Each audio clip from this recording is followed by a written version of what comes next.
All right, number 7 is asking us to find the discriminant. And remember, if we are finding the discriminant, what we're really needing to keep in mind is b squared minus 4ac. All right, so first we need to make sure that the trinomial or the parabola that we're given is equal to 0, and this one's not. So I need to add this 2x over. I need to find its like term, which is going to be the 16. So I'm looking at 8x squared. And then 16 plus 2 is going to give me 18x after I add it to the other side. And I'm going to subtract this 5 over. And that's going to be the start of finding the discriminant.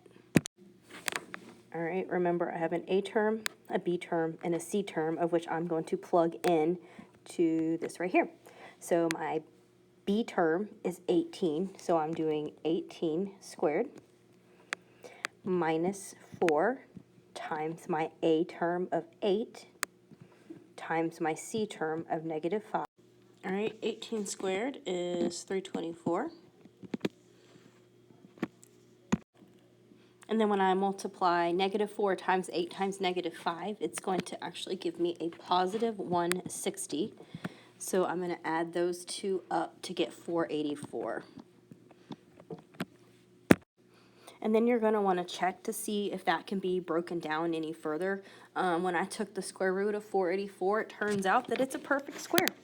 And 22 is the square root. So after taking the square root of it, because all of this wasn't a radical sign, my answer was 22.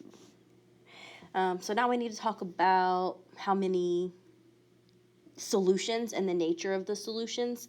So anytime that you have a perfect square, you have two rational solutions. You're going to have one positive case and one negative case. So 2 rational.